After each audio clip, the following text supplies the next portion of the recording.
चलिए, तो हम लोगों ने कल जीएसटी के अंदर, मैं बता दूं मैंने अभी तक क्या क्या आप लोगों को पढ़ा दिया, एक बार फटाफट रिवाइज कर लेते हैं ताकि हम आज का डिस्कशन स्टार्ट कर पाए। तो जीएसटी में फर्स्ट डे तो मैंने सबसे पहले आपको मार्किंग स्कीम बताई थी, उसके बाद मेनली ये बताया था जीएसटी में एक तो जनरली सेलर टैक्स पे करता है पर उसको बोलते हैं एनसीएम, कभी कभी बायर भी टैक्स पे करता है उसको बोलते हैं आरसीएम। दूसरा जीएसटी डेस्टिनेशन बेस्ड टैक्स है, कल इसको मैंने प्रूव करके ही बता दिया। अल्टीमेटली टैक्स उस स्टेट को मिल रहा था जहां पे गुड्स फाइनली स्टॉप हो रहा है, सेल हो रहा है, सेल कंजम्पशन में कन्वर्ट हो रहा है, उसी स्टेट को फाइनली गुड्स का सारा टैक्स मिल रहा था। और वो हमने कल एग्जाम्पल के साथ प्रूव करके भी देख लिया, आईटीसी के साथ मिक्सअप करके मैंने आपको बता दिया कैसे वो आईटीसी आगे से आगे पास ऑन होगी और कैसे फाइनली टैक्स जो है वो कंज्यूमर स्टेट तक पहुंच पाएगा, वो मैंने पूरा का पूरा कैलकुलेशन समझाया था। उसके बाद हम लोगों ने पढ़ा था वैट मैकेनिज्म में कास्केडिंग नहीं होता है, क्रेडिट आगे से आगे मिलती चली जाती है, कंटिन्यूस चेन ऑफ क्रेडिट से बात कर ली उसको लेके। इसके अलावा डुअल जीएसटी मॉडल की बात कर ली, सप्लाई दो तरह की होती है, इंटर और इंट्रा। इंटर पे लगता है आईजीएसटी, इंट्रा पे लगता है सीजीएसटी और एसजीएसटी। इंपोर्ट एक्सपोर्ट को क्या मानते हैं बताइए? Deemed inter, deemed inter, deemed inter state, उसके ऊपर क्या लग जाता है? आईजीएसटी। बहुत बढ़िया। इसके बाद हम लोगों ने एग्जाम्पल्स के साथ कुछ क्वेश्चंस किए थे, मैंने बताया था थंब रूल क्रॉस यूटिलाइजेशन के 4 थंब रूल याद है आपको? क्या क्या है? पहला सीजीएसटी एसजीएसटी सेट ऑफ नहीं होगा, दूसरा आईजीएसटी का आईटीसी जब तक खत्म नहीं हो जाए तब तक किसी और का आईटीसी यूज करना अलाउड नहीं है, तीसरा जब तक खुद का पहले खुद से फिर दूसरों से, पहले खुद को बचाएं फिर दूसरों को बचाएं, चौथा रैशनल होना है हमेशा और अपना खुद का पहले देखना है उसके बाद दूसरे का, मतलब पहले खुद का कितना आईटीसी वो रख के फिर अपन आईजीएसटी कितना लेना है वो वहां से डिसाइड कर लेंगे और उसके हिसाब से रैशनल अप्रोच फॉलो करके हम लोग क्रॉस यूटिलाइजेशन करेंगे। हमारा मेन टारगेट हमेशा यही है, हमें मिनिमम जीएसटी पेएबल निकालना है। हमें आवाज कम करने का बोल रहे हैं क्या? हमें मिनिमम जीएसटी पेएबल निकालना है, वही हमारा अल्टीमेट टारगेट रहने वाला है। डन? डन, इतनी रखना संस्कार, इससे कम मत करना। और ठीक है इतना? ओके, चलिए तो अब हम आगे बढ़ते हैं और इसके बाद हम लोगों ने टैक्सेस की डिस्कशन भी तो किया था कल। हाँ यार, ये भी तो किया था। ये पूरा डायग्राम आपने कॉपी में चार्ट बना लिया पूरा? यस, मैंने बताया था कौन कौन से टैक्सेस हैं जो इंडिया में हट गए। अब हट गए कौन कौन से, लेकिन उनकी आत्माएं आज भी भटक रही है, रूह नहीं गई है अभी तक, रूह अभी भी है। ठीक है, फिजिकली हट गए लेकिन कुछ जगह आज भी लग रहे हैं। जैसे वैट जो है वो हट गया है लेकिन आज भी पेट्रोलियम के ऊपर और अल्कोहल पे वैट लगता है प्रैक्टिकली। कभी फ्रेंड्स के साथ पार्टी करने जाओ और तुम्हारे साथ एक दो लोग दारू पीने वाले हो तो आप देखना रेस्टोरेंट वाला दारू का बिल अलग लाके देगा और खाने का बिल अलग लाके देगा। खाने पे लगाएगा 5% जीएसटी और दारू पे लगाएगा 18% वैट, है ना तानिया? यस, जिस तरह से वो कंफर्म बता रही मेरे को ऐसा होता है तो मैं, हाँ आसपास वालों को देखा होगा ऐसे, पता होगा। हाँ ठेका है, ठेका है क्या? गई होगी इसलिए, तभी तो बोल रहा हूँ, गई होगी तभी तो पता है। ठीक है, मैं देख नशे में तो रहती कभी कभी है, हैंगओवर उतरता नहीं है, सुबह सुबह उतर जाता है। चलिए ओके, तो पॉइंट ये है कि साहब अल्कोहल जो है उस पे स्टेट एक्साइज और स्टेट वैट लगता है। पेट्रोलियम प्रोडक्ट में पहले मैंने बताया थे 5 नाम है, कौन कौन से 5 नाम है पेट्रोलियम पे? Crude oil, diesel, aviation fuel, natural gas. आपको बता दूं पेट्रोलियम प्रोडक्ट्स पे सेंट्रल एक्साइज और स्टेट वैट है, जबकि अल्कोहल के ऊपर स्टेट एक्साइज और स्टेट वैट है। अब मैं आपको पेट्रोल की एक और इंपॉर्टेंट कहानी समझाता हूं। जीएसटी कानून में अल्कोहल पे तो जीएसटी लगाना परमिट ही नहीं किया है, क्योंकि स्टेट गवर्नमेंट जब कंसेंट दे रहे थे कि हाँ ठीक है जीएसटी लगाएंगे, तो स्टेट गवर्नमेंट ने सबसे पहले बोला कि हम आपको जीएसटी में से अल्कोहल को बाहर रख दो। अल्कोहल को क्यों बाहर रख दूं? क्योंकि अगर मैंने अल्कोहल को जीएसटी में जोड़ दिया तो रेवेन्यू शेयर हो जाएगा। जब तक अभी देखा जाए तो पूरा रेवेन्यू किसका है? अरे अगर वसीयत बन रही है या प्रॉपर्टी के डिस्ट्रीब्यूशन हो रहे हैं तो जो प्रॉपर्टी दादाजी की है वो सब में बटेगी, जो मैंने पर्सनल खरीदी उसको थोड़ी जॉइंट में ले जाके सब में बांट दूंगा। तो बस ये अल्कोहल तो स्टेट का पर्सनल है, वो थोड़ी बटेगा सब में, तो इसलिए हम अल्कोहल को तो अलग कर देते हैं। सर पेट्रोल में तो दोनों आ रहे हैं ना, सेंट्रल भी है और, तो सर इनको तो कर सकते थे। पेट्रोल को क्यों नहीं जीएसटी के दायरे में लेके आए? एक्चुअली प्रॉब्लम बताता हूं क्या है। इंडिया में highest rate of GST possible है 40 और अभी चल रही है 28। Highest rate of GST India में पेट्रोल किसी भी चीज पे कितना हो सकता है 40, और अभी कितना चल रहा है? अब सरकार लगाती 300% टैक्स पेट्रोल के ऊपर। पहली बात तो लॉ में कैसे जस्टिफाई करेगी लॉ 40% ज्यादा जीएसटी लगाने की परमिशन? चलो ठीक है सर, लॉ बदल देंगे, बदलने में क्या लग रहा है, लॉ बदल देंगे, सरकारी तो है, कानूनी तो है, वही तो बनाते हैं, वही लगाते हैं, वही बदल देंगे। प्रॉब्लम एक और है, अगर आपने पेट्रोल पे जीएसटी लगा दिया तो आपको पेट्रोल की आईटीसी देनी पड़ेगी जो भी खरीद रहा है बिजनेस यूज के लिए। नहीं समझ रहे आप? और सारा का सारा लिया हुआ टैक्स अल्टीमेटली वापस क्या हो जाएगा? यूज आ जाएगा। आज मैं पेट्रोल भरवा रहा हूं तो मैं तो रिबेट लूंगा ना यार, कि मैं तो क्लास आने जाने के लिए पेट्रोल भरवा रहा हूं और मेरे लिए तो बिजनेस यूज है। ये भी एक और रीजन है जिस कारण सरकार जीएसटी नहीं ला रही है। सर आईटीसी भी बंद कर दो फिर ले आओ, वो लाने की तैयारी है सरकार। आज नहीं तो मान के चलना इस इलेक्शन के बाद पेट्रोल पे जीएसटी लगाएगी और ये वैट और एक्साइज हटाएगी, पर विद दिस कंडीशन कि हम उसकी रिबेट नहीं देंगे, नहीं देंगे। उससे पेट्रोल की प्राइस पे कोई फर्क नहीं आएगा। मैं आपको बता दूं, खून लग गया है उनको टैक्स का। उनको पता है कि अब लोग यूज्ड टू हो गए 110 रुपए पेट्रोल के, अब तुम कम करोगे और फिर बढ़ाना पड़े। कांग्रेस की ही गलती थी, कांग्रेस ने भी 90-100 रुपए रखा था पेट्रोल, लेकिन प्रॉब्लम क्या थी, जब प्राइस गिरते थे तो वो कम कर देते थे और जब बढ़ते थे तो होता क्या था, कम होने पे कोई नहीं बोलता है लेकिन बढ़ने पे भाजपा ने ये स्ट्रेटजी सही रखी कि अपने तो ये चलने दो, कम हो तो भी चलने दो, थोड़ा ज्यादा हो तो भी चलने दो। होगा क्या, अल्टीमेटली लोगों को पता ही नहीं चल पाएगा कि पेट्रोल सस्ता हो जाना चाहिए। देखो महंगी चीज, सस्ती चीज महंगी हो जाए चुभता है, जो चले आ रहा है महंगा आप उसको सस्ता करके फिर महंगा करोगे तो चुभेगा, वहीं रहने दोगे तो। लोगों को बदलाव पसंद नहीं है। प्रॉब्लम क्या है, लोगों को बदलाव पसंद नहीं है। तुम बदलो मत रेट। हमारा बजट बन गया है महीने के 3000 के पेट्रोल का, तो 3000 रुपए लगने दो, कोई दिक्कत नहीं है। पर तुम अभी 2.5 लगवाओगे तो हम 500 दारू में उड़ा देंगे, और फिर 3.5 लगवाओगे तो 500 रुपए नहीं है देने के लिए। समझ रहे हो बात? तो इसलिए यहां पे गवर्नमेंट, मेरा ऐसा मानना है 2024 के बाद भी पेट्रोल को जब जीएसटी के दायरे में लाएगी तो मेरे हिसाब से प्राइस पे कोई इंपैक्ट आने वाला नहीं है। तो हम क्यों इंतजार करें पेट्रोल जीएसटी में? कोई मतलब, हमारे लिए तो कोई मतलब निकलेगा ही नहीं। अल्टीमेटली पेट्रोल पंप वालों के लिए अच्छी बात है कि उनको वैट अलग नहीं भरना पड़ेगा और जीएसटी के अंदर सारा कवर कर लेंगे। आपको पता है अभी पेट्रोल पंप वाले वैट और जीएसटी दोनों नंबर लेके रखते हैं। सर पेट्रोल वालों को वैट नंबर तो समझ में आता है कि लेना पड़ेगा, जीएसटी नंबर का के लिए लेना पड़ेगा? पेट्रोल पंप वालों को वैट नंबर समझ में आता है लेना पड़ेगा, जीएसटी नंबर क्यों लेना पड़ेगा? पेट्रोल पे तो जीएसटी लगता ही नहीं है, आपके सामने। कोई समझे, किसी का पेट्रोल पंप हो तो उसको समझ में आया होगा कि क्यों जीएसटी लेना पड़ता है पेट्रोल पंप वालों को। ट्रांसपोर्टेशन नहीं, रिबेट मिलेगी। रिबेट कहां मिलेगी? रिबेट किस चीज की मिलेगी? उनको वैट से थोड़ी सेट ऑफ करने देंगे, वैट से जीएसटी सेट ऑफ थोड़ी होगा, जीएसटी से जीएसटी सेट ऑफ होगा तो कास्केडिंग तो आएगा। तो फिर जीएसटी नंबर लेने का मतलब क्या है?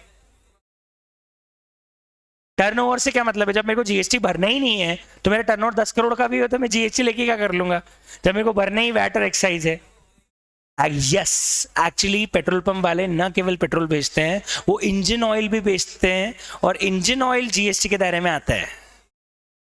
समझो, आपका मेन टर्नओवर पेट्रोल का है, लेकिन आपका कुछ टर्नओवर भी अगर जीएसटी का आ गया तो फिर आपको जीएसटी नंबर लेना पड़ेगा ना। रिबेट कैसे मिलेगी राहुल? मशीनरी की रिबेट क्यों लेंगे? मशीनरी की रिबेट किससे सेट ऑफ करोगे? चलो राहुल बोल रहा है सर वो जो मशीनें लाते हैं पंप लगाने के लिए उसकी रिबेट मिलेगी, काई से मिलेगी? क्या क्या काई का रिबेट मिला? चलो जीएसटी का कहां यूज करेंगे? कहां यूज करेंगे यूज? चलो एक और चीज है, एक इंपॉर्टेंट बात है, ये एक बेसिक रूट डेवलप कर रहा हूं मैं जीएसटी के, एक और बार समझना। ये इंपॉर्टेंट बात है कि एक 85 साल के बुड्ढों को आप जाके बोलो uncle uncle uncle happy birthday, ये एक्लेयर्स का डब्बा लो, रोज एक्लेयर्स खाना, वो अंकल लेके सजा के रख लेंगे लेकिन खाएंगे नहीं, क्योंकि उनके पास चबाने के लिए दांत ही नहीं है।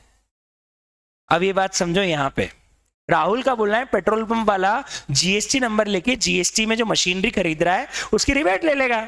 अरे भाई वो एक्लेयर्स का डब्बा पूरा लेके रख लेगा जीएसटी रिबेट सेट ऑफ किससे होगी? किससे होगी? जीएसटी रिबेट मतलब आपने अल्टीमेटली परचेस पे दिए गए टैक्स की आईटीसी ले ली, अब आप इंतजार करोगे किस चीज का? आउटपुट टैक्स का। बताओ आउटपुट टैक्स में जीएसटी क्या भरेंगे? क्या भरेंगे? वैट। वैट से जीएसटी सेट ऑफ हो सकता है? नहीं। अच्छा एक्साइज भरेंगे, एक्साइज से जीएसटी सेट ऑफ हो सकता है? तो फिर आप भैया जो चबा नहीं सकते उसको लेके क्या करोगे? नहीं आ रही बात समझ में?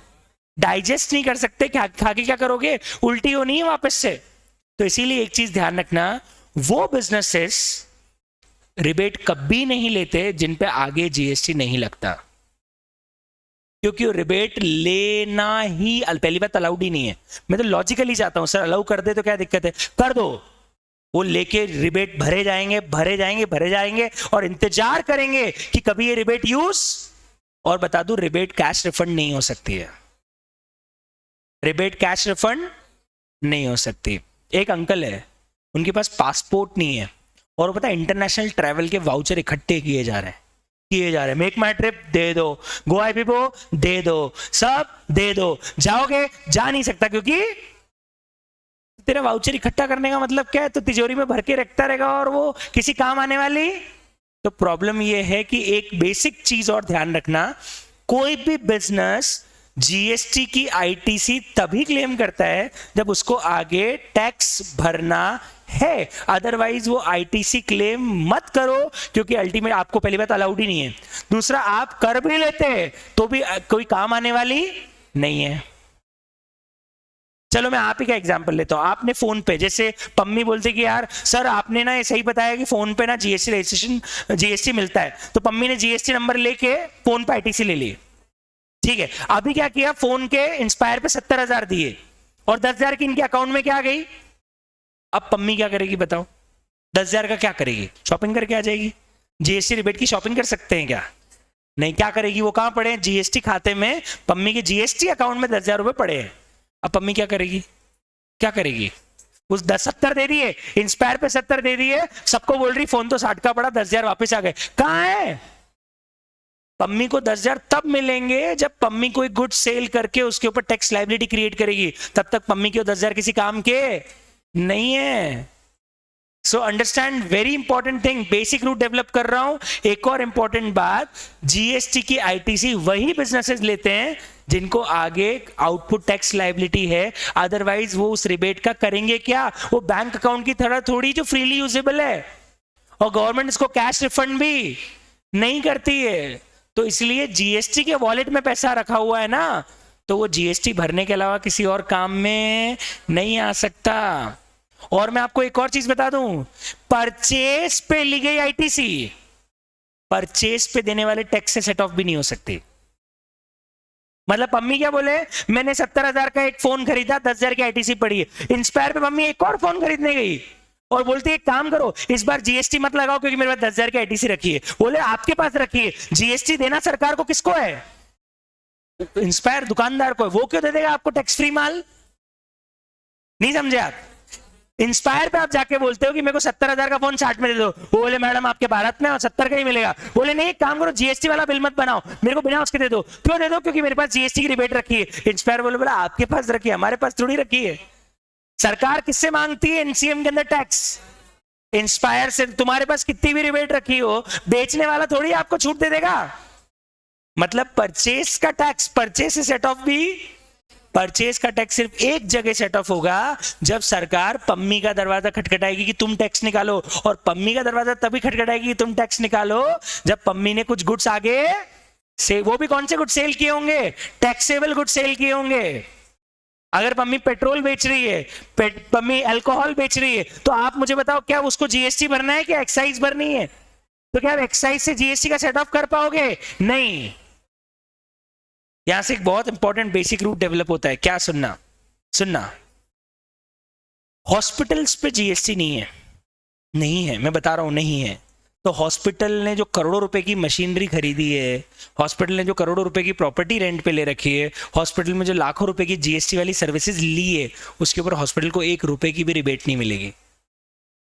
मतलब परचेस पे दिया गया सारा टैक्स हॉस्पिटल को अपना कॉस्ट मानना पड़ेगा।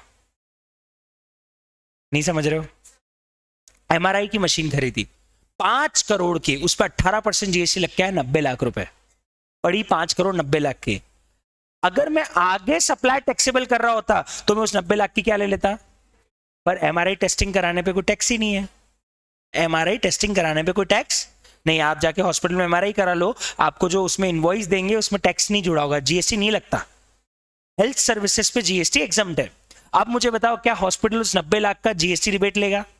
ले भी लेगा तो कहां यूज करेगा? एमआरआई सर्विसेज पे तो आगे कोई टैक्स लगता ही नहीं है, तो आज लेगा किससे? चलो ले लिया आईटीसी, अब आगे उसको 90 लाख के आईटीसी यूज कहां करेगा?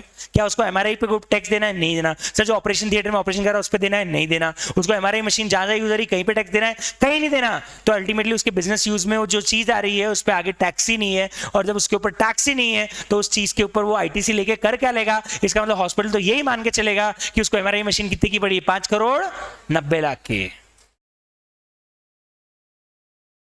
पूरा कॉस्ट मानना पड़ेगा, मतलब बिल में लिखा हुआ पूरा अमाउंट क्या हो जाएगा उनके लिए? कॉस्ट, क्योंकि उनको पता है कि उनको इस चीज की रिबेट मिलने वाली नहीं है। तो अब सवाल आता है, पेट्रोल पंप रिबेट लेने के लिए जीएसटी नंबर नहीं लेगा, पेट्रोल पंप जीएसटी लेगा, क्योंकि पेट्रोल पंप वाले ना केवल पेट्रोल डीजल बेचते हैं, पेट्रोल पंप वाले कैस्ट्रॉल ऑयल भी बेचते हैं, इंजन ऑयल, वो इंश्योरेंस भी बेचते हैं। वहां पे इंश्योरेंस वाले लोग भी खड़े रहते हैं। अगर वो मान लो उनके खुद के और उनको कमीशन आ रहा है इंश्योरेंस के ऊपर, तो इन सब चीजों के ऊपर अदर इनकम टैक्सेबल हो सकती है ना उनकी, और अगर उनकी अदर इनकम टैक्सेबल हो गई तो उनको उसके लिए क्या लेना पड़ेगा? फिर जीएसटी नंबर लेना पड़ जाएगा। And that is why it is very important to understand कि एक बंदा हो सकता है एक बिजनेस ऐसा कर रहा हो जिसपे जीएसटी ना हो, एक बिजनेस ऐसा कर रहा हो जिसपे जीएसटी हो, तो ऑफकोर्स उसको फिर जिस बिजनेस के लिए वो जीएसटी है उसके लिए फिर उसको जीएसटी नंबर लेना पड़ेगा। हॉस्पिटल भी लेते हैं। अब आप बोलोगे सर हॉस्पिटल पे कहां है, आप तो मना कर रहे थे। हॉस्पिटल पता है हेल्थ सर्विस पे नहीं लेते हैं, लेकिन हॉस्पिटल जो अपने आसपास की प्रॉपर्टी किराए पे देते हैं, जैसे नीचे होती है दवाई की दुकान, वो हॉस्पिटल की खुद की होती है किसी और की होती है? उसको किराया कौन लेता है उसका? अब हॉस्पिटल की ये हेल्थ इनकम नहीं, कौन सी इनकम हो गई? Rental income. इस पे तो जीएसटी लगता है ना।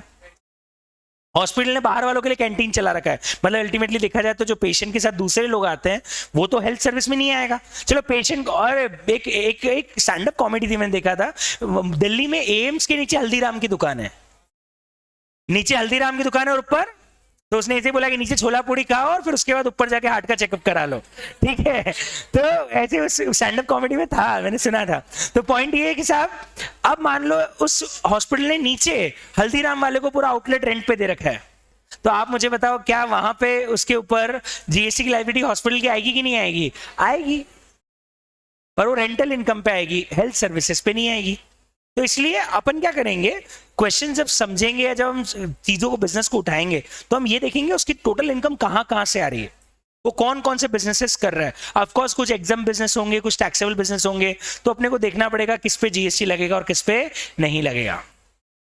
आ रही बात समझ में जी? एमआरआई मशीन ली,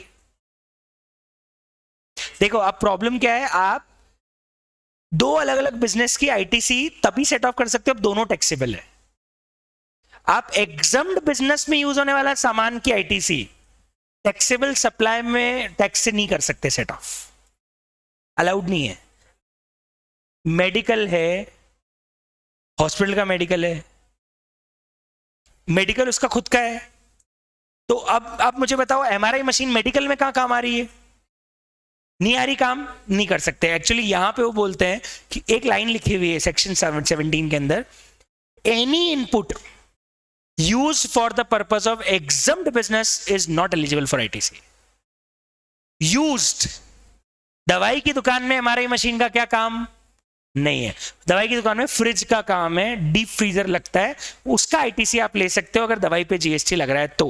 लेकिन आप एमआरआई मशीन का आईटीसी क्या प्रूफ करके लोगे? एमआरआई मशीन दवाई में लगाई क्या? नहीं। देखो अल्टीमेट पर्पस समझो, सरकार आईटीसी देती क्यों है, इसके पीछे कॉस्टिंग में जाना पड़ेगा, समझना। अब कुछ बच्चे बोल रहे हो तो हमने कॉस्टिंग थोड़ी पढ़ी, बेसिक कॉस्टिंग है। कोई भी चीज परचेस करते हो है ना, वो चीज अल्टीमेटली कॉस्ट का पार्ट बनती है, और कॉस्ट का पार्ट बनने के बाद वो चीज सेल में जाती है और सेल के ऊपर टैक्स लगता है। सरकार बोलती है हम परचेस पे दिए गए टैक्स की रिबेट इसलिए दे रहे हैं ताकि वो रिबेट टैक्स वाला अमाउंट कॉस्ट का पार्ट ना बने, और हमको उसके ऊपर वैसे भी बाद में वापस टैक्स मिल रहा है इसलिए हम आईटी सेट ऑफ करने को दे रहे हैं, डबल टैक्सेशन ना हो।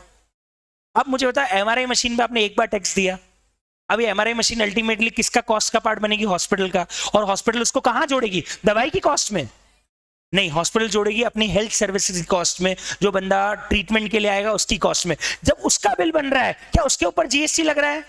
तो आपका डबल टैक्सेशन ही नहीं आ रहा है, तो आप रिबेट कैसे मांग सकते हो? नहीं समझ रहे हो? जिस चीज के ऊपर आपने टैक्स दिया है, क्या उसको कॉस्ट में ऐड करके जब सेल कर रहे हो, क्या उस पर जीएसटी लग रहा है क्या? अगर नहीं, तो आप उसकी परचेज की आईटीसी कैसे ले सकते हो? डबल टैक्सेशन हो नहीं रहा ना। आपने एक बार टैक्स दिया और आप उसकी भी रिबेट ले लोगे और आगे जाके वापस टैक्स उसके ऊपर दोगे ही नहीं, तो अल्टीमेटली सरकार का भी टैक्स लगाने का दिया हुआ टैक्स आप सारा वापस ले लोगे, तो अल्टीमेटली तो सरकार की जेब में कुछ पहुंचेगा ही नहीं। हमने क्या बोला? वैल्यू एडेड टैक्स सिस्टम है। तो भैया तुम्हारा अभी तक का जो टैक्स लगा है, हम उसको क्रेडिट इसलिए दे रहे हैं क्योंकि तुम पे वापस आगे टैक्स लग रहा है। अगर तुम पे उस चीज को जहां तुम कॉस्ट का पार्ट बना रहे हो, वो चीज आगे जाके टैक्स ही नहीं हो रहा है, तो तुम यहां का टैक्स कैसे मांग सकते हो? यही चेन रुक गई ना। आप तो कंज्यूमर हो गए ना एक तरह से, समझो। एमआरआई मशीन, हॉस्पिटल तो एमआरआई मशीन का कंज्यूमर हो गया ना। नहीं समझ रहे हो आप? एमआरआई मशीन का मतलब हॉस्पिटल कंज्यूमर क्यों हो गया? क्योंकि आगे जहां वो उसको सर्विसेज देने के लिए यूज कर रहा है, वहां पे कोई टैक्स, तो अल्टीमेटली टैक्स चेन कहां रुक गई? हॉस्पिटल पे रुक गई। तो आपको आईटीसी कैसे मिल सकती? तो देखो, फाइनल कंज्यूमर हॉस्पिटल ही हो गया, क्योंकि आगे के कंज्यूमर सारे विदाउट टैक्स है। तो जो लास्ट टैक्स देने वाला कंज्यूमर था, वो अल्टीमेटली कौन था? हॉस्पिटल था। Are you getting my point? तो ये चीज आप समझ जाओगे ना। तो मैं बोल रहा हूं, अभी बेसिक रूट डेवलप कर रहे हैं, पूरा लॉ इन्हीं चीजों के बेस पे बना हुआ है। मेरे को कैसे लॉ का लॉजिक समझ में आया? मैंने इन रूट्स को डेवलप कर लिया, इन रूट्स को डेवलप कर लिया कि अच्छा ये लॉजिक है। आप कानून का कोई भी प्रावधान उठा के दे दो, मैं उसके पीछे लॉजिक बना के दे सकता हूं। बेसिक जैसे बोलते ना, हर गाने का रूट सारेगामा पा में है ना, तो वैसे ही जीएसटी का सारा बेसिक रूट डेवलप हम कर रहे हैं कि कास्केडिंग इफेक्ट क्या है, आईटीसी क्यों देते हैं, आईटीसी देने का पर्पस क्या है, आईटीसी कहां यूज होगा, ताकि उन सब चीजों से हमारे सारे लॉ के प्रोविजन बने हुए। बाद में जब हम पढ़ेंगे तो आपको सारी चीजें खटाखट समझ में आएगी। कारण ये है कि आपका बेसिक रूट बहुत स्ट्रांग है इस चीज का। तो आपको यही समझने की जरूरत है कि ये सब हम क्यों कर रहे हैं। तो आपको ये बात समझ में आई कि रिबेट देने का पर्पस क्या है? रिबेट देने का पर्पस सरकार का ये है, क्रेडिट देने का सरकार का पर्पस ये है कि वही चीज जब कॉस्ट में ऐड होके वापस सेल होगी तो उसके ऊपर फिर से टैक्स लगेगा, इसलिए सरकार उसको आपको रिबेट दे रही है। अब कोई चीज ऐसी है इस पे आगे जाके टैक्स ही नहीं लगना, तो अल्टीमेटली वो कॉस्ट में जुड़ भी जाए, डबल टैक्सेशन नहीं आएगा, और डबल टैक्सेशन नहीं आएगा तो आपको फिर रिबेट भी नहीं मिलेगी, आईटीसी नहीं मिलेगा, इनपुट टैक्स क्रेडिट नहीं मिलेगी। और बताओ, और किसी को इसमें आपत्ति? तो ये बहुत इंपॉर्टेंट एक बेसिक पॉइंट था, पर समझना बहुत ही जरूरी था। किसी को प्रॉब्लम नहीं हो तो हम आगे बढ़ सकते हैं। यस, एमआरआई मशीन ही बेच दी। आओ, वेरी गुड पॉइंट सर। मैंने मशीन खरीदी, अरे नहीं अभी एमआरआई में तो रिबेट ली नहीं, एमआरआई में तो रिबेट ली नहीं, रिबेट को तो भूल जाओ अपन, है ना। अपन तो एग्जाम्पल लेते मेरा, मैंने आईपैड खरीदा, 80,000 के आईपैड पे मुझे 20,000 की फॉर एग्जाम्पल रिबेट मिल गई। और पता है, ये आईपैड 5,000 रुपये कम में सागर सर खरीदने को तैयार हो गए। बोलते चलो मेरे को तो मार्केट से 5,000 कम में मिल रहा है, उनको मान लो आईटीसी नहीं लेना, तो उनको तो 80,000 का पड़ता है आईपैड। मैं उनको नया गाना आईपैड पेटी पैक कितने में दे रहा हूँ? 75,000 में। वो बोलेंगे ठीक है मैं ले लेता हूँ, और मेरे को अल्टीमेटली आईपैड कितने का पड़ा? 60 का। तो मेरे को कितने का प्रॉफिट हो गया? ऐसा जेन्युइनली एक आइसक्रीम की दुकान वाले ने किया। एक आइसक्रीम की दुकान वाले ने जीएसटी नंबर लिया और 16 आईफोन्स की रिबेट ले ली। उसके पास वो 16 आईफोन खुद के यूज के थे ही नहीं। खरीदा, रिबेट ली, बेच दिया, खरीदा, रिबेट ली, बेच दिया, खरीदा, रिबेट ली, बेच दिया, और हर आईफोन में पैसे कमा रहा है। उसको लग रहा है वाह यार, कहा मैं आइसक्रीम बेचूंगा 20-20 रुपए की, आईफोन में मेरे को हर आईफोन पे 8-10 हजार का प्रॉफिट हो रहा है। सेट ऑफ करेगा ना, अपनी आइसक्रीम के उससे कर लेगा। अल्टीमेटली वो ये दिखा रहा है कि फोन जो मैंने आईटीसी ली है, वो फोन मेरे आइसक्रीम के बिजनेस में यूज हो रहा है, और उसने आईटीसी के जो भी आइसक्रीम की सेल का टैक्स आएगा वो सारा वो किससे यूज कर लेगा? फोन की रिबेट से यूज कर लेगा। तो ये तो जेन्युइन हो गया केस। पर अब प्रॉब्लम 2 है। एक तो उसके पास फिजिकली फोन है ही नहीं, उसने सारे फोन, और दूसरा ये प्रूव भी नहीं कर पाएगा कि आइसक्रीम की दुकान वाले को 16 आईफोन की जरूरत क्या थी। समझ रहे हो मेरी बात? एक्चुअली इसको लेके एक कानून है जो ये बोलता है कैपिटल गुड्स आया है, आप क्या ले रहे हो उसकी रिबेट, जब कैपिटल गुड्स जाएगा तो आपको उसकी रिबेट भी वापस देनी पड़ेगी। मतलब अगर मैंने कोई आईपैड खरीदा है तो मैं उसकी रिबेट लूंगा, लेकिन आईपैड बेचूंगा तो मुझे रिबेट भी वापस देनी पड़ेगी। पर सर एक चीज है, ये भी गलत लग रहा है हमको, क्योंकि सर कोई ना कोई मशीन कभी ना कभी तो, कब तक रखूंगा सर, कभी तो सेकेंड हैंड बेचोगे ना। इसमें जीएसटी वाले बोलते हैं आप 5 ईयर तक रिबेट भी डेप्रिशिएट करते जाओ। 5 ईयर तक रिबेट को भी, मतलब वो बोल रहे हैं हम आपको 100% रिबेट दे देंगे अगर आपने किसी मशीन को या किसी आईपैड को या किसी कैपिटल गुड्स को कितने साल यूज कर लिया, 5 साल, पर अगर आपने 1 साल ही यूज किया तो हम आपको सिर्फ 20% ही रिबेट देंगे। 2 साल यूज कर लिया तो 40 दे देंगे, 3 साल यूज कर लिया तो 60 दे देंगे, 4 साल यूज कर लिया तो 80 दे देंगे, और 5 साल यूज कर लिया तो मतलब आपकी रिबेट भी डेप्रिशिएट हो जाएगी with the year of use. और जब वापस देनी रहेगी तो पूरी नहीं देनी रहेगी, जितने परसेंट बची है यूजफुल लाइफ उतनी पे करनी पड़ेगी। एक मिनट मेरी बात तो पूरी कंप्लीट कर लूं, समझ में आया? सब सब कब कैलकुलेशन करेंगे, अभी सिर्फ अपन बेसिक समझ रहे हैं कि क्या क्या हो सकता है कानून के अंदर। तो ये बात तो क्लियर है कि अगर मैं कैपिटल गुड्स खरीदने पे या कोई भी चीज खरीदने पे रिबेट दूं और बेचने पे कुछ नहीं टैक्स ना लगाऊं, तो हर आदमी यही करेगा, खरीदेगा 4 दिन यूज करके बेचेगा, खरीदेगा 4 दिन यूज करके बेचेगा, और हर बार लेते जाएगा लेते जाएगा लेते जाएगा, रिबेट भी जबरदस्त इकट्ठी होती चली जाएगी, और उसको अल्टीमेटली कोई टैक्स जेब से देना ही नहीं पड़ेगा। तो सरकार तो बेवकूफ बन जाएगी, और इसीलिए सरकार ने बोला नहीं, कैपिटल गुड्स आता है तो रिबेट आती है, कैपिटल गुड्स जाता है तो रिबेट भी जाती है। अब लोग बहुत बेवकूफ हैं, लोग पता है क्या कर रहे हैं, और लोग क्या सभी कर रहे हैं, आपके जितने भी आपके मिलने वाले जिनका जीएसटी नंबर है, आप उनसे पूछना, वो यही करते हैं, फोन खरीदते हैं, 1 साल यूज करते हैं, बेच देते हैं, मुझसे पूरी रिबेट क्लेम कर लेते हैं, फिर अगला फोन लेते हैं, और उनका सीए भी यही बोलता है सर 1 साल में एक फोन तो खरीद सकते हो, कोई दिक्कत नहीं है। अरे भाई तू खरीद, लेकिन तूने जो फोन बेचा है उसकी रिबेट कहां वापस करी, वो कोई भी नहीं कर रहा है। फोन पे लैपटॉप पे रिबेट लिए जा रहे हैं, और सब बोलो तो जेन्यून है यार, हर आदमी 1.5 साल में तो फोन बदलते ही ना, जेन्यून है, बदलता है, लेकिन जो बेचा है उसकी रिबेट कहां गई, वो तो तूने पूरी हजम कर गया। अच्छा, बेचने पे रिबेट भी वापस देनी पड़ती है क्या? जी हाँ, ये बात लोगों को पता ही नहीं है, और लोग हर साल हर 1.5 साल में एक फोन खरीदते हैं और हर बार रिबेट लिए जाते हैं। उनका सीए भी बोलता है हाँ यार सर 1 साल में तो एक फोन की आप रिबेट ले सकते हो, लेकिन 1 साल में 1 से ज्यादा की मत लेना। पर भाई जो फोन बेच दिया उसकी रिबेट वापस कहां दी? प्रॉब्लम पता है कब आएगी? जब होगा आपके यहाँ पे इन्वेस्टिगेशन। अभी तो उनको पता ही नहीं कि आपने फोन बेचा है, लेकिन जब आपके यहाँ ऑडिट होगा और जब पता पड़ेगा कि बुक्स में से वो असेट गायब है, तो वो पूछेंगे इसकी रिवर्सल कहां करी आईटीसी की। नहीं समझ रहे आप मेरी बात? लॉ में लिखा हुआ है कि असेट अगर जाए तो उसकी आईटीसी भी वापस करनी पड़ती है। भाई वो कहां करी वापस? लोगों खरीदते जा रहे हैं तब तो रिबेट आ रही है, लेते जा रहे हैं, लेकिन जब वापस देनी है तब कोई रिवर्सल नहीं है। जबकि बोला है 5 ईयर तक यूज करना पड़ेगा, उसके पहले वापस कर दी तो रिवर्सल है प्रोपोर्शनेटली। कोई रिवर्सल नहीं है, लोग कर ही नहीं रहे। क्यों? क्योंकि लोगों को लगता है, पता है मैंने एक चीज देखी, टैक्स चोरी में तो लोग भयंकर ऑप्टिमिस्टिक है। सबको ये लगता है कि हमारे यहाँ नहीं आएंगे, जाएंगे कहीं तो जाएंगे, ठीक है। सबको लगता है नहीं हमारे यहाँ तो नहीं, अरे यार अपना तो छोटा सा काम है, 2-4 करोड़ की तो इनकम नहीं है, क्यों आएंगे? तो फिर आएंगे कितने? क्या तुम 1% में आते हो? तुम हमारे भारत की पॉपुलेशन के 1% में आते हो, तुम्हारे यहाँ भी नहीं आएंगे तो अल्टीमेटली किसके यहाँ आएंगे? तो इसीलिए ये ऑप्टिमिज्म आप रखोगे तो एक ना एक दिन मरोगे।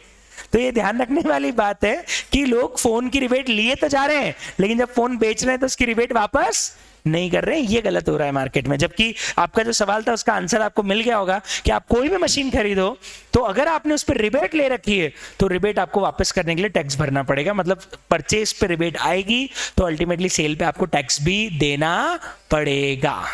ये क्लियर फैक्ट है। क्लियर है? बहुत बढ़िया। चले अब अपन आगे बढ़ते हैं। बहुत सारे डाउट और भी आएंगे, पर मुझे लगता है धीरे धीरे सारे डाउट्स अपने आप सॉल्व होते चले जाएंगे।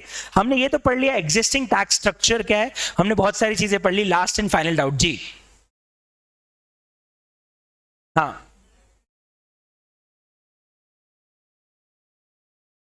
फ्री गिफ्ट्स की रिबेट नहीं मिलती है।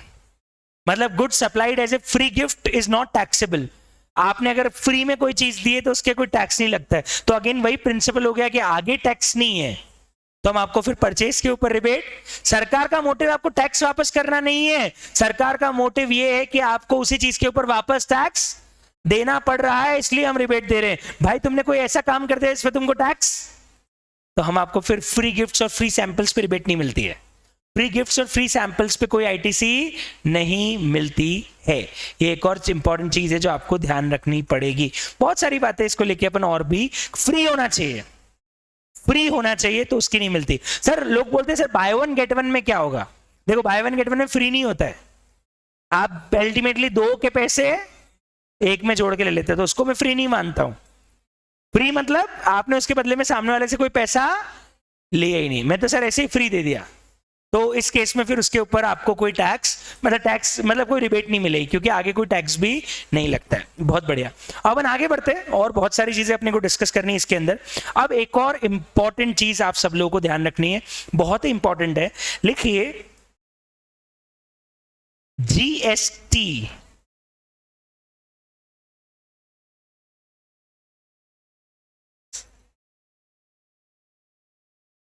Section 22 GST registration limit.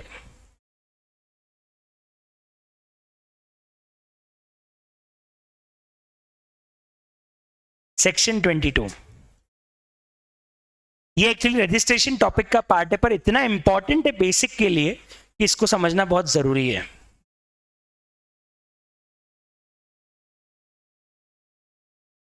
और ये बताए क्या बोलता है,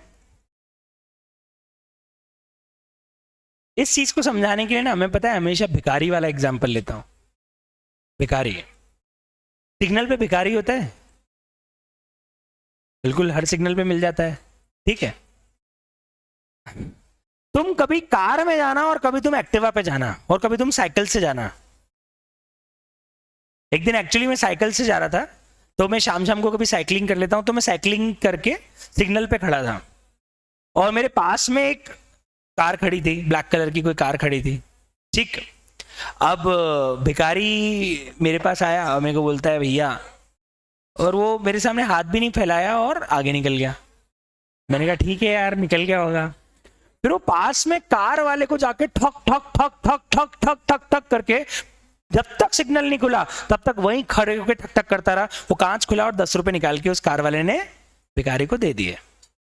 वो भिखारी मेरे को देख के हंस भी दिया। अब मेरे को उस टाइम तो कुछ भी रियलाइज नहीं हुआ, लेकिन थोड़ी देर बाद मैं बड़ा ऑफेंड हो गया है सोच के कि साला अपने को देख के भिखारी ने हाथ भी नहीं फैलाया अपने सामने, ठीक है, क्योंकि मैं साइकिल पे था। पर उसमें आप भिखारी की स्ट्रेटजी समझो। भिखारी के पास है 40 सेकंड या 1 मिनट का सिग्नल, और उसको उन 10 लोगों में से चुनना है कि किससे पैसे, क्योंकि 10 को कवर नहीं कर पाएगा, तो ऑफ कोर्स वो भी तो अपना ऑप्टिमम यूटिलाइजेशन सोचेगा।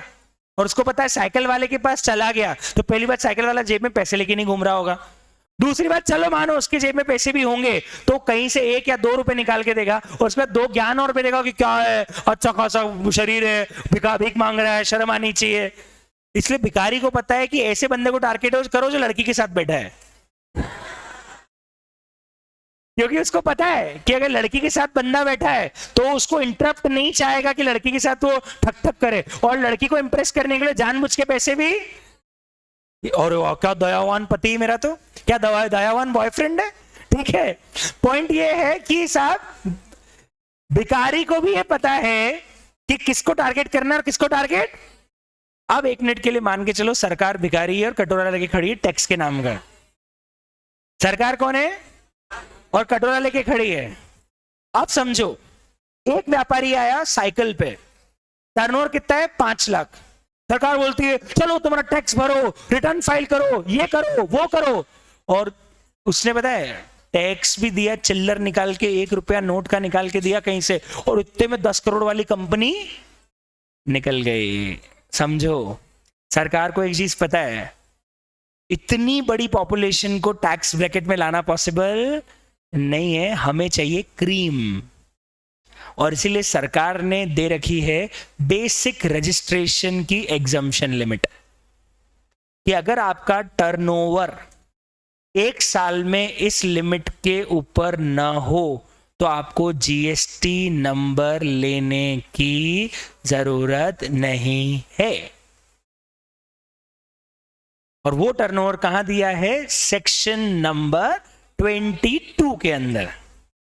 बहुत ही शानदार प्रोविजन है और उस शानदार प्रोविजन को समझने के लिए पहले अपने को समझना पड़ेगा कि साहब लिमिट्स क्या है और किस तरीके से पूरी लिमिट्स एप्लीकेबल होती है, और उसके बाद अपने एग्जाम्पल लेके सारे केसेस समझेंगे। पर बहुत मजा आएगा, इंटरेस्टिंग कॉन्सेप्ट है कि रजिस्ट्रेशन लिमिट क्या रहने वाली है, और इसके ऊपर एग्जाम में धड़ाधड़ क्वेश्चंस आते हैं। हर एग्जाम में आप मान के चलना आपको इसके ऊपर 1 या 2 नंबर का कोई ना कोई एमसीक्यू या कोई ना कोई 2 नंबर का केस स्टडी बेस्ड क्वेश्चन मिलेगा और लिखा रहेगा whether the person is liable to get registered और नॉट। तो मान के चलना कहीं ना कहीं सेक्शन 22 अट्रैक्ट हो सकता है, और इसीलिए अब अपने को समझना है कि exactly what is the registration limit and how it is applicable. ठीक है, सुनना ध्यान से, मेरे साथ आप प्रोविजन लिखो, अपन फिर इस प्रोविजन को तोड़ेंगे। A person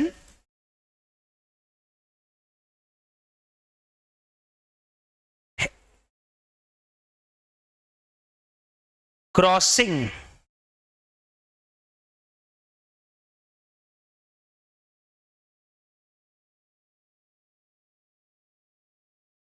threshold limit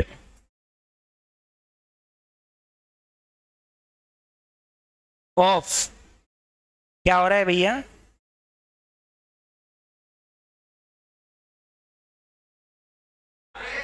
क्या एसी फैन फटाफट करो रे, क्या हो रहा है?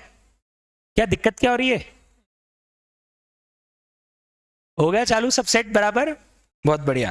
तो a person crossing threshold limit of aggregate turnover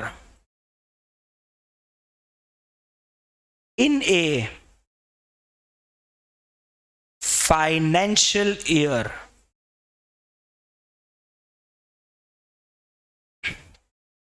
is liable to get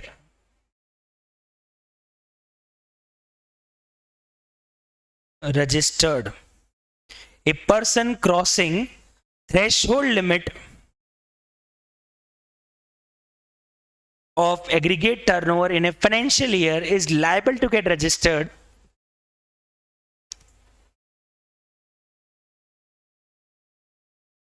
at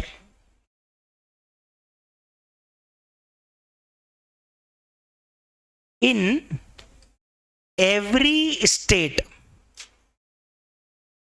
where he has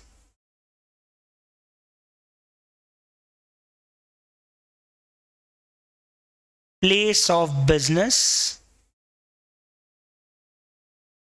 from where he is doing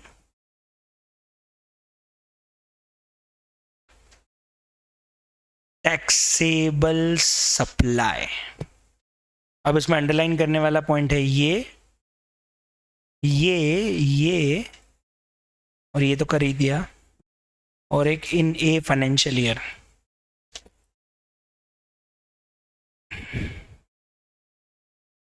क्या लाइन लिखी हुई है?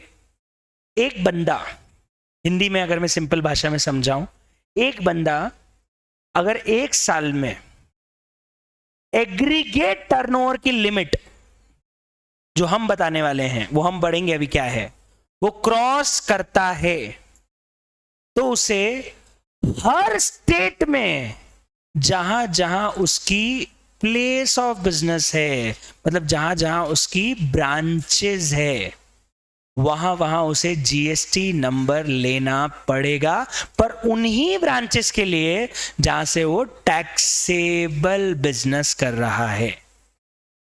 अभी एक एक लाइन पे बहुत फोकस किया जा सकता है। लाइन क्या है, वापस सुनना। एक बंदा जिसका एक साल का, एक तो सर ये एग्रीगेट टर्नओवर क्या होता है वो बताऊंगा मैं आपको क्या होता है। पूरे एक साल का एग्रीगेट टर्नओवर अगर हमारी लिमिट को क्रॉस करता है, वो लिमिट हम पढ़ेंगे क्या है, तो उस बंदे को जीएसटी नंबर लेना पड़ेगा। कहां लेना पड़ेगा? हर उस स्टेट में जहां जहां उसकी ब्रांचेज है और जहां जहां से वो कोई भी टैक्सेबल सेल कर रहा है। मैं अब उसी बात पे आ रहा हूं, अब मैं इसमें बहुत सारी चीजें ऐड करने वाला हूं।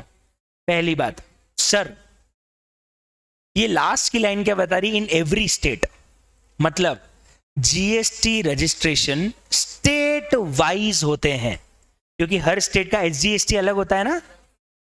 तो ऑफ कोर्स महाराष्ट्र गवर्नमेंट को अपना एसजीएसटी कलेक्ट करना है तो उसका जीएसटी रजिस्ट्रेशन अलग होगा, और अगर एमपी गवर्नमेंट को अपना एसजीएसटी कलेक्ट करना है तो उसका जीएसटी रजिस्ट्रेशन अलग होगा। मतलब पहली बात, एक बंदा अगर पूरे इंडिया में 5 या 6 स्टेट में अपनी ब्रांचेस खोल के बैठा है तो उसको 6 जीएसटी नंबर लेने पड़ेंगे। जितने स्टेट में उसकी ब्रांचेस है उसको सब जगह जीएसटी नंबर लेना पड़ेगा।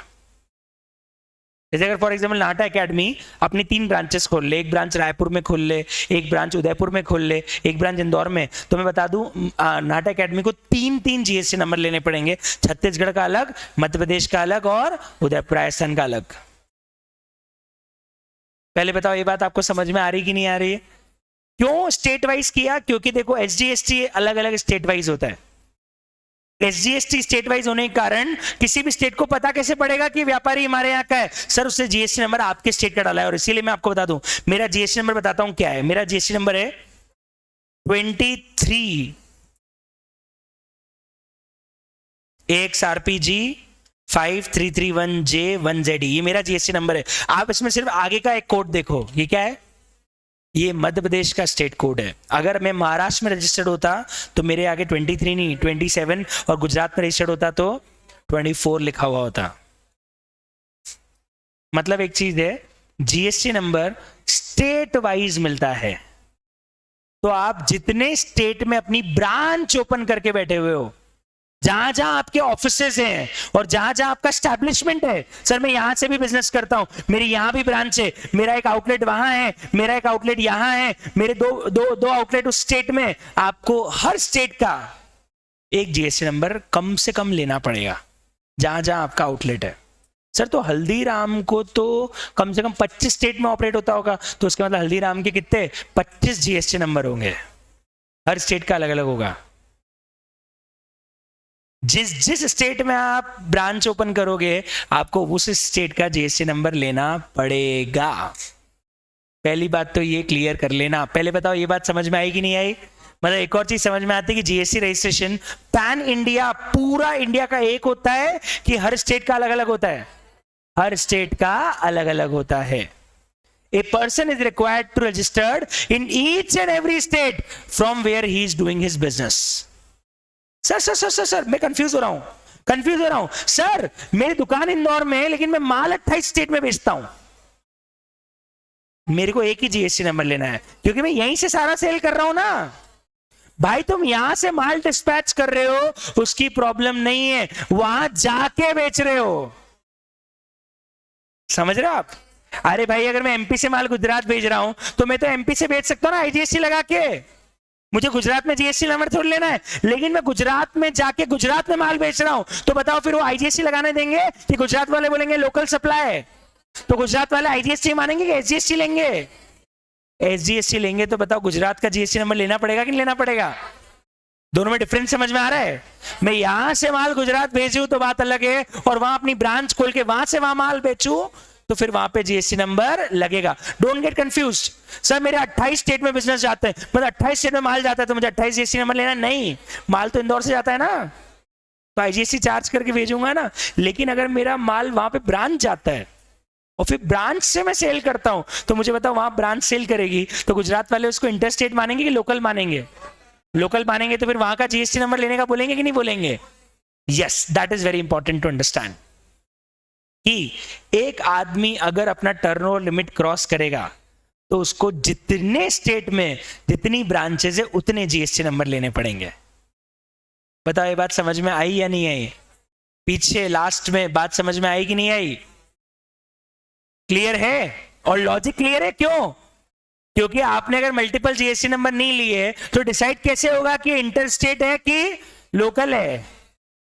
आपका जीएसटी नंबर एक यहाँ का है, एक वहां का है, तो इससे डिसाइड हो रहा है ना कि यार बेचने वाला 23 का और बायर 27 का, मतलब ये इंटरस्टेट है। बेचने वाला भी 23 का, बायर भी 23 का, मतलब ये लोकल सप्लाई। तो बिल में लिखा रहता है ना सेलर का जीएसटी और बायर का जीएसटी, अगर ये दोनों सेम कोड मैच हो जाए तो बाय डिफॉल्ट सप्लाई को क्या मान लिया जाता है, लोकल, और अगर कोड चेंज हो जाए तो बाय डिफॉल्ट सप्लाई को क्या मान लिया जाता है, इंटर। आ रही बात समझ में? तो ये कोडिंग चलती है जीएसटी में, और ये कोडिंग 1 से लेके 32 33 तक जाती है, क्योंकि 29 तो स्टेट्स है और कम से कम 5 यूनियन टेरिटरीज है जिनका जीएसटी नंबर लगता है। तो इसका मतलब हमको 34 के आसपास के नंबर मिलेंगे, पर मेन स्टेट्स हमारे 24, बंगाल का आई थिंक 19 है, तो राजस्थान का 8 है, 08 है। तो अलग अलग स्टेट्स के अलग अलग है। तो आप अगर एकेडमी की रसीद देखेंगे तो आपको एकेडमी की रसीद में मिलेगा कि 23 लिखा हुआ है। ओ यस, आ जाइए sir please, welcome. My FM से आए हैं, आई थिंक रघु सर है ना, रघु रफ्तार सर। आइए, आपने नाम सुना होगा, रेडियो पे आते, आवाज बिल्कुल बंद। और देखो क्या ये इलेक्शन तक चलता रहेगा, फोटो ऑप और इन सबको सब मार्केटिंग के लिए सब करना पड़ता है, और हमको भी करवाना, मना नहीं कर सकते, तो हम लोगों को भी करवाना पड़ता है। फिर तक तो चलता रहेगा, तुम्हारा भी टाइम पास होता रहेगा साथ साथ में। ओके, अब आवाज बिल्कुल बंद, और ये हवाएं बंद कर दो अब, है ना, कोई मतलब नहीं है, कुकर की सीटियां बंद कर दो, ठीक है। और सुनिए ध्यान से, बहुत इंटरेस्टिंग बात चल रही थी इसलिए बोल रहा हूं, थोड़ा ध्यान से सुनना। हम बात कर रहे हैं कि साहब एक व्यापारी कब जीएसटी नंबर ले, और ये बहुत इंपॉर्टेंट प्रोविजन है, क्योंकि आप जिस दिन सीए ऑफिस में जाओगे, आपके पास सबसे पहले कोई भी बंदा आके ही बोलेगा कि सर मेरे को जीएसटी नंबर लेना है या नहीं लेना है। क्योंकि आपके पास वो आके बोलेगा सर ये मेरा टर्नओवर है, अब बताओ मेरे क्या क्या कंप्लायंसेस है, तो आप बोलोगे अरे तेरा तो टर्नओवर बहुत कम है, तेरे को जीएसटी लेने की जरूरत है ही नहीं। तो ये बहुत काम का है कि आपको एग्जैक्टली पता होना चाहिए कब जीएसटी नंबर लेना है और कब नहीं लेना। अभी हो क्या रहा है, डिपार्टमेंट जबरदस्ती का हैरेस किया जा रहा है। 2 दिन पहले ही एक छोटे लेवल के ऑफिसर से बहस हो गई भयंकर। वो पहुंच गया मेरे एक छोटे से क्लाइंट के यहाँ पे, जिसका सॉफ्टवेयर का छोटा सा काम है, कुछ नहीं है, घर पे बैठ के वेबसाइट डिजाइनिंग का काम करता है। क्या इनकम कमाता है सर, साल का टर्नओवर उसका 10-15 लाख रुपए का नहीं है, महीने के लाख रुपए कमाता होगा ज्यादा से ज्यादा, ठीक है सब, इनकम टैक्स का क्लाइंट है। और वो सुपरिटेंडेंट का लेवल का एक नीचे लेवल का आदमी जीएसटी ऑफिसर बन के पहुंच गया उसके घर पे, और बोलता है कि तुमने जीएसटी नंबर क्यों नहीं ले रखा है, तुम घर से काम कर रहे हो। तो उसको मैंने फोन पे चटकाया कि भाई तू उसका बैंक स्टेटमेंट देख, उसका टर्नओवर क्या है जो तो उससे जीएसटी नंबर लेने की बात कर रहा है। तो डिपार्टमेंट वाले एक्चुअली हैरेस करते हैं, क्योंकि लोगों को नॉलेज ही नहीं है कि एग्जैक्टली कब जीएसटी लेना और कब। मेरे को तो क्लाइंट ने बताया, क्या बोल दिया था, सर इसको 5-10 हजार रुपए दे दूं क्या, मेरे को शांति मिल जाएगी। अरे मैंने कहा 1 रुपए देने की जरूरत नहीं है इसको, किस बात के रुपए देगा। तो इसीलिए इंपॉर्टेंट है कि अगर आपके पास में नॉलेज है और आपको पता है कि कब जीएसटी नंबर लेना है और कब नहीं लेना, तो आप कम से कम इन डिपार्टमेंट वालों के हैरेसमेंट से बच सकते हो। इन लोगों को क्या, इन लोगों को आ रहा है ऊपर से जबरदस्त प्रेशर, टारगेट पूरा करो, रेवेन्यू बढ़ाओ, ये करो, और ये अपना सारा पावर कहां निकाल रहे हैं, एक आम आदमी के ऊपर, एक छोटे व्यापारी के ऊपर। और एक छोटे व्यापारी को परेशान कर रहे हैं कि भाई तू जीएसटी नंबर ले, तेरे को जीएसटी वाला हो, 5,000 रुपए महीने दे, नहीं तो मैं जीएसटी का तेरे ऊपर वो सर्च बैठा दूंगा, बंद करा दूंगा, बैंक अकाउंट बसीज करा दूंगा। भाई कैसे कराएगा, तू प्रूफ तो कर दे कि मैंने टैक्स चोरी की है। जीएसटी रजिस्ट्रेशन की एग्जम्पशन लिमिट है, कितने ही व्यापारी इस लिमिट के अंदर आते हैं और उन्हें जीएसटी नंबर लेने की जरूरत नहीं होती है। अब हम सवाल पे ये थे कि कंप्लायंस क्या बोलता है, तो लॉ बोलता है कि एग्रीगेट टर्नओवर अगर आपका किसी एक साल में इस पर्टिकुलर लिमिट को क्रॉस कर जाएगा, तो आपको हर उस स्टेट में जहां पे आपका ब्रांच है वहां पे लेना पड़ेगा जीएसटी नंबर। पर उन्हीं ब्रांचेस में जहां से आप कोई टैक्सेबल सप्लाई कर रहे हो। एक मिनट एग्जाम्पल, एक बंदे ने इंदौर में खोली एक कोचिंग, और उसका राजस्थान में एक स्कूल चल रहा है। अब मैं वापस बता दूं, स्कूल्स पे भी जीएसटी नहीं है, आपने जो स्कूल फीस भरी होगी स्कूल्स पे जीएसटी नहीं लगता है। लेकिन इंदौर में चल रही है सीए की कोचिंग और राजस्थान में चल रहा है उसका स्कूल, टर्नओवर अच्छा खासा है, बताओ दोनों जगह जीएसटी नंबर लेगा, नहीं लेगा। सिर्फ कहां लेगा, राजस्थान में। क्यों नहीं लेगा, क्योंकि वो जो वहां से बिजनेस कर रहा है वो सिर्फ एग्जम्प्ट कर रहा है, वहां से वो कोई टैक्सेबल बिजनेस राजस्थान स्टेट उसको क्यों बोलेगा जीएसटी नंबर लेने को? जीएसटी नंबर लेने के बाद भी राजस्थान को तो अल्टीमेटली फूटी कौड़ी भी नहीं मिलनी ना। क्यों नहीं मिलनी? क्योंकि राजस्थान से जो सप्लाई हो रही है उसमें कोई टैक्स वाली सप्लाई है, तो राजस्थान वाला उसको जीएसटी नंबर दिलवा भी दे कि ले, तो अल्टीमेटली गवर्नमेंट को तो 1 रुपए का रेवेन्यू।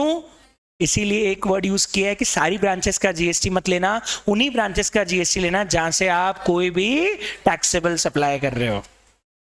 तो पहले प्रोविजन समझ में आया हो तो फिर मैं लिमिट बताऊं। क्या समझ में आया प्रोविजन, जल्दी बताओ।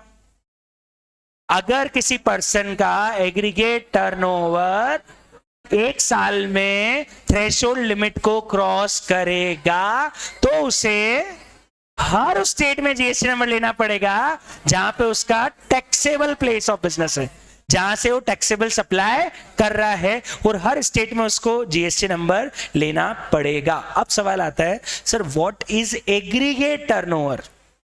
This is again very important. Example समझते हैं। एक कंपनी है, कैलकुलेशन ऑफ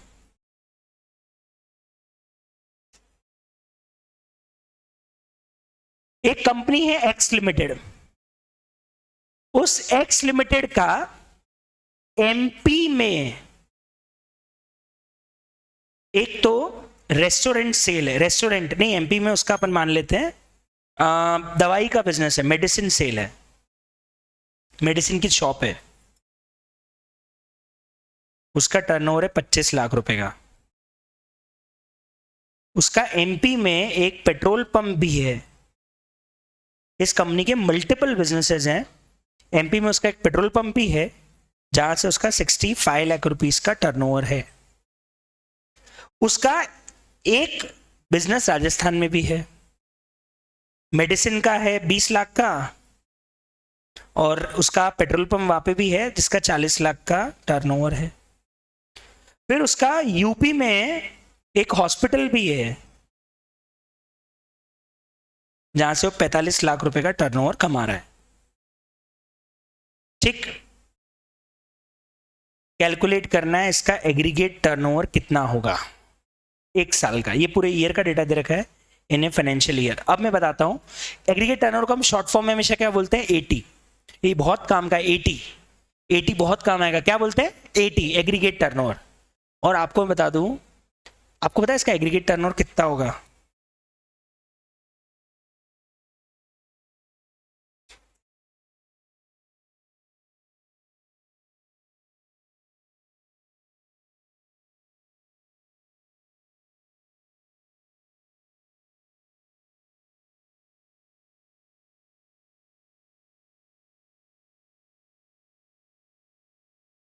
$175 लाख। 1 मिनट कहाँ 90 आएगा? अच्छा 70 की जगह 90 आएगा, तो 90 + 60 150 + 45 195, 195 लाख। इसका मतलब एग्रीगेट टर्नओवर मतलब वो बोलते हैं सारा टर्नओवर ले लो इस कंपनी का जो इसने पूरे इंडिया में किया है। इसने इंडिया में जितना टर्नओवर किया है सारा टर्नओवर जोड़ दो, वो हमारी रजिस्ट्रेशन लिमिट से ज्यादा नहीं होना चाहिए पैन इंडिया बेसिस पे। और इसमें एग्जम्प्ट भी जुड़ेगा, नॉन जीएसटी भी जुड़ेगा, जीएसटी भी जुड़ेगा, सब टर्नओवर बोलते हैं। हम टर्नओवर बोल रहे हैं, हम क्या बोल रहे हैं? Taxable turnover. आप तो ये देखो कि एक कंपनी की बुक्स में टोटल कितना सेल्स टर्नओवर है, अब वो किस ब्रांच से आया इससे मतलब नहीं है। एक पर्सन का पूरे इंडिया का टोटल टर्नओवर जिसमें सिर्फ टैक्सेबल ही नहीं, नॉन टैक्सेबल, एग्जम्प्ट, एक्सपोर्ट सब जुड़ा हुआ हो, वो क्रॉस नहीं होना चाहिए हमारी लिमिट को। तो सर एग्रीगेट टर्नओवर की एग्जैक्ट डेफिनेशन तो लिखवा दो, क्योंकि ये पूरे जीएसटी में काम आने वाली है। तो अब मैं एक काम करता हूं, एग्जांपल से तो आपको थोड़ा बहुत समझ में आया होगा, मैं आपको एग्रीगेट टर्नओवर की एग्जैक्टली पूरी डेफिनेशन लिखवाता हूं कि एग्रीगेट टर्नओवर में क्या क्या चीजें आने वाली हैं। अब अपन उसकी डेफिनेशन लिखते हैं। पहले बता, एग्जाम्पल समझ में आ गया? सर मेडिसिन टैक्सेबल है, ऐड होगा। पेट्रोल पंप नॉन टैक्सेबल है, फिर भी ऐड होगा। सर हॉस्पिटल एग्जम्प्ट है, फिर भी ऐड होगा। और सर सिर्फ एक स्टेट का नहीं होगा, पूरे इंडिया का होगा। मतलब पहली बात, एग्रीगेट टर्नओवर एक स्टेट का निकलता है कि पूरे इंडिया का निकलता है? पूरे इंडिया का निकलता है। और एक तरह की सेल का निकलता है कि सारी सेल जोड़ देते हैं, सारी सेल जोड़ देते हैं। एग्रीगेट मतलब सब एग्रीगेट कर दो, ठीक है। तो चलिए अब एग्रीगेट टर्नओवर की डेफिनेशन में आपको लिखवा देता हूं।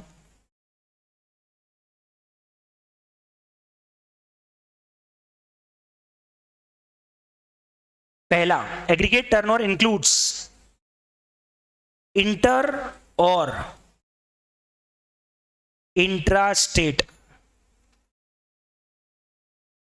Taxable supply. सेकंड,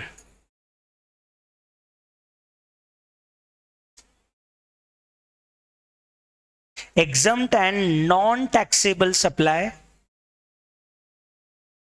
exempt और नॉन टैक्सेबल मतलब जो पूरी तरह से exempt है, जिसपे कोई जीएसटी नहीं है, और नॉन टैक्सेबल मतलब जिसपे ऊपर जीएसटी लगता ही नहीं है, जैसे पेट्रोलियम हो गया, अल्कोहल हो गया, जिसपे जीएसटी ही नहीं है, वो भी कवर हो गया। दोनों में फर्क समझना, एग्जाम्ट और नॉन टैक्सेबल में। हॉस्पिटल पे जीएसटी नहीं है ऐसा नहीं बोल रहा हूं, पर सरकार ने हॉस्पिटल को पब्लिक इंटरेस्ट में क्या कर रखा है? एग्जाम्ट, कि यार ये हॉस्पिटल पे जीएसटी नहीं लगना चाहिए, तो उस पर कोई और टैक्स भी नहीं है, तो ये हो गया एग्जाम्ट। अल्कोहल पे टैक्स है पर जीएसटी नहीं, दूसरा है, उसको बोलते हैं नॉन टैक्सेबल, या इसको नॉन जीएसटी भी बोलते हैं। ये नॉन जीएसटी सप्लाई है। नॉन जीएसटी सप्लाई मतलब इसके ऊपर टैक्स तो है पर जीएसटी नहीं, और एग्जाम मतलब उसके ऊपर टैक्स है ही नहीं। तो अल्कोहल टैक्स है पर दूसरा है, तो इसको नॉन जीएसटी टैक्स बोलेंगे, टैक्स सप्लाई बोलेंगे। लेकिन हॉस्पिटल जैसे एग्जाम्ट ही है तो पूरी तरह से एग्जाम्ट हो गया। स्कूल एग्जाम्ट है, गेहूं चावल एग्जाम्ट है, गेहूं चावल पे कोई भी टैक्स नहीं लगता है। जब अपन उसको किसान से खरीदते हैं या मार्केट से खरीद के लाते हैं तो गेहूं पे कोई टैक्स नहीं लगता है, चावल पे कोई टैक्स नहीं लगता है, आटे पे लगता है लेकिन गेहूं पे नहीं लगता है।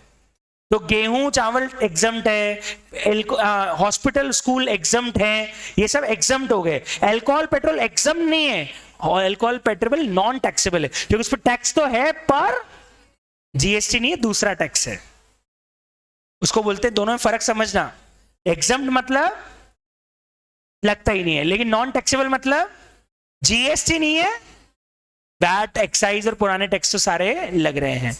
तो अल्कोहल और petrol is the main example for non taxable supply, ठीक है साहब। तीसरा इसमें जुड़ता है जीरो रेटेड सप्लाई। अब जीरो रेटेड सप्लाई का मतलब क्या होगा आपके हिसाब से? जिस पे 0% नहीं, वो तो एग्जाम्ट हो गया ना। जिस पे 0% जीएसटी हो तो एग्जाम्ट हो गया ना। अरे मुझे बताओ, जिस पे 0% जीएसटी हो क्या हो गया? गेहूं पे 0% जीएसटी क्या हो गया? एग्जाम। वीट पे, राइस पे 0% जीएसटी एग्जाम। हॉस्पिटल पे 0% जीएसटी एग्जाम। तो एग्जाम ही हुआ ना वो। तो जीरो रेटेड का मतलब ही अलग है। नहीं, जीरो रेटेड का मतलब है सिर्फ और सिर्फ एक्सपोर्ट। उन्होंने एक्सपोर्ट को अलग से जीरो रेटेड की कैटेगरी में लिखा है। पता है क्यों? समझना, लिखो पहले। जीरो रेटेड मतलब मैं बात कर रहा हूं एक्सपोर्ट टर्नओवर की। अब आप बोलोगे सर इसको जीरो रेटेड क्यों बोलते हैं? एक्सपोर्ट ही बोलो ना। इसको जीरो रेटेड इसलिए बोलते हैं, जैसे फॉर एग्जांपल आपने स्मार्टफोन खरीदा। एप्पल अब इतना इंडिया में स्मार्टफोन असेंबल कर रहा है। आपने इंडिया में स्मार्टफोन खरीदा, कोलकाता या बैंगलोर में उसका कहीं यूनिट है, वहां से बन के आपके यहाँ आया। आप मुझे बताओ इसके ऊपर जीएसटी है या नहीं है? है। आईफोन पे ऑफकोर्स हर स्मार्टफोन पे जीएसटी है, 18% और 12%, मान लेते हैं 12% है, ठीक है। अब आईफोन पे इंडिया में बेचने पे 12% जीएसटी है, पर मैं बता दूं यही आईफोन एक्सपोर्ट होता है तो उस पर 0% जीएसटी है। सरकार बोलती है आप एक्सपोर्टर हो? हाँ, आप हमारे दामाद हो। कौन हो आप? हमारे दामाद हो। हम आपसे पैसा ले थोड़ी सकते हैं। दामाद से कभी पैसा लिया जाता है क्या? बेटी का बाप दामाद से पैसा लेता है क्या? क्या करता है? आएंगे दामाद जी तो भी लिफाफा, जाएंगे दामाद जी तो भी लिफाफा, हम उनके घर जाएंगे तो भी लिफाफा, वो हमारे घर आएंगे तो भी लिफाफा। अल्टीमेटली लिफाफा कौन देगी यहां पे? किसको? सरकार देगी एक्सपोर्टर को। और तुम बोल रहे हो कि टैक्स दे, मतलब टैक्सेबल सामान को एक्सपोर्ट करने को जीरो रेटेड बोलता है। जो सामान इंडिया में टैक्सेबल है वही चीज अगर एक्सपोर्ट कर दो तो क्या कहलाता है? Zero rated. और जिस चीज पे इंडिया में भी टैक्स नहीं है वो तो एग्जम्प्ट हो गया ना, उस पर तो कहीं भी टैक्स नहीं लगना है। तो जीरो रेटेड का मतलब अलग है एग्जम्प्ट से। जिस पे टैक्स ही नहीं है कहीं भी बेचो, एग्जम्प्ट। जिस पे टैक्स तो है लेकिन हम तुमको स्पेशल एग्जम्पशन दे रहे हैं क्योंकि तुम एक्सपोर्ट कर रहे हो, तो तुम क्या कहलाओगे? जीरो रेटेड सप्लाई आएगी। उसको कैटेगराइज करना जरूरी था। जिस पे टैक्स ही नहीं है वो कहलाता है एग्जम। जिस पे जीएसटी नहीं है, कोई और टैक्स है, वो कहलाता है नॉन टैक्सेबल। और जिस पे टैक्स तो है लेकिन हम तुमको स्पेशल एग्जम्पशन दे रहे हैं क्योंकि तुम हमारे दामाद हो, तो तुम कहलाओगे क्या? जीरो रेटेड सप्लाई करने वाले। तो एक्सपोर्ट्स को क्या मानते हैं? जीरो रेटेड सप्लायर, दामाद। जीरो क्यों है? क्योंकि उन पे जीरो जीएसटी लगता है। जीरो जीएसटी क्यों लगता है? रेट तो है फिर भी जीरो लगता है क्योंकि तुम दामाद हो। दामाद क्यों? क्योंकि तुम हमको फॉरेन करेंसी लाके दे रहे हो। क्यों देते? चलो प्रैक्टिकली बताओ, क्यों देते हैं लिफाफा दामाद जी को? आए तो भी देते हैं, जाए तो भी देते हैं, क्यों? हाँ, ये कई जगह आपने सुना ही होगा कि हमारी सबसे बड़ी मुसीबत तो तुम्हारे पास है।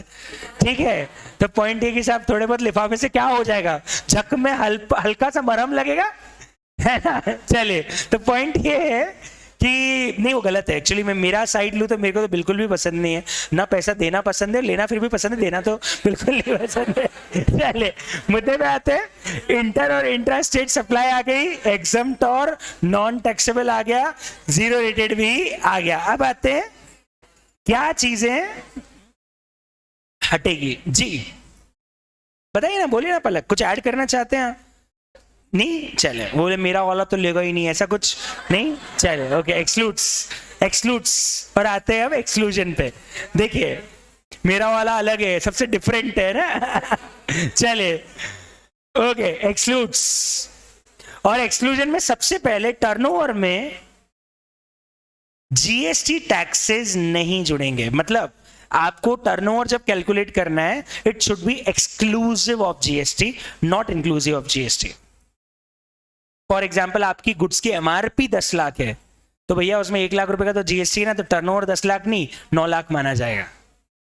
अरे अपन फोन खरीदते हैं, फोन आ रहा है 70,000 का, तो एक्चुअली टर्नओवर 70,000 थोड़ी है, क्योंकि इसमें 10,000 तो सरकार का जीएसटी। दुकान का टर्नओवर 70 होगा कि 60 होगा? तो हमको टर्नओवर हमेशा जीएसटी अलग करके लेना है। हमारे टर्नओवर में कभी भी जीएसटी इंक्लूड नहीं होगा। वैसे मैं आपको बता दूं, अगर आपने 11th-12th में बेसिक जीएसटी की अकाउंटिंग पढ़ी होगी तो हम सेल्स में कभी जीएसटी को इंक्लूड नहीं करते हैं। जीएसटी अलग हो जाता है और सेल्स, तो बस आपको ये ध्यान रखना है कि जीएसटी सेल्स से अलग करना है, जीएसटी जुड़ा हुआ नहीं होना चाहिए। दूसरी खास बात, डज नॉट इंक्लूड, क्या नहीं जुड़ता है?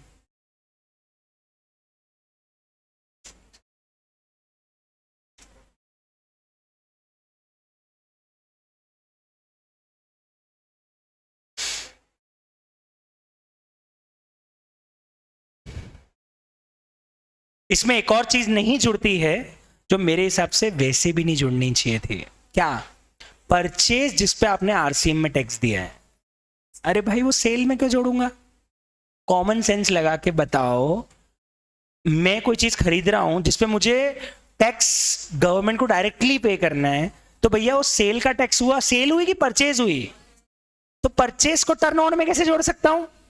तो कभी भी सेल्स टर्नओवर में वो परचेजेस नहीं जोड़ेगी जिसके ऊपर आपने अपनी जेब से टैक्स सरकार को दिया है, क्योंकि वो आपने सेल का नहीं, परचेज का टैक्स दिया है। तो वो चीज भी आपके टर्नओवर में कभी इंक्लूड होगा नहीं। सर हम तो वैसे भी नहीं सोच रहे थे। आप मुझे बताओ, एक सेकंड के लिए मान लेते हैं, फॉर एग्जाम्पल मैं जो है ना, मैं किसी LIC एजेंट से इंश्योरेंस कंपनी सर्विस ले रही है। अब मुझे बताओ, क्या वो इंश्योरेंस कंपनी का सेल है? LIC एजेंट से इंश्योरेंस कंपनी का सर्विस लेना, मुझे तो P&L में कहां जाएगा? सेल साइड में कि P&L में कमीशन आएगा डेबिट साइड में? तो क्या आप कमीशन को सेल्स टर्नओवर मानोगे क्या? कैसी बात कर रहा है? LIC वाला कमीशन को खर्चा मानेगा कि सेल मानेगा? तो वही बोला है कि उसको आप सेल मत मान लेना। आपने टैक्स जरूर दिया है लेकिन वो टैक्स आपका आपने सेल पे नहीं दिया है, वो आउटपुट नहीं इनपुट टैक्स है वो, और इसलिए वो चीज कभी भी आपके टर्नओवर में इंक्लूड। हम सोच रहे हमने तो इतना टैक्स दिया तो टर्नओवर होगा, नहीं भाई, वो जो टैक्स तूने पे किया है वो सेल का टैक्स नहीं, तूने काय का टैक्स पे किया है सरकार को?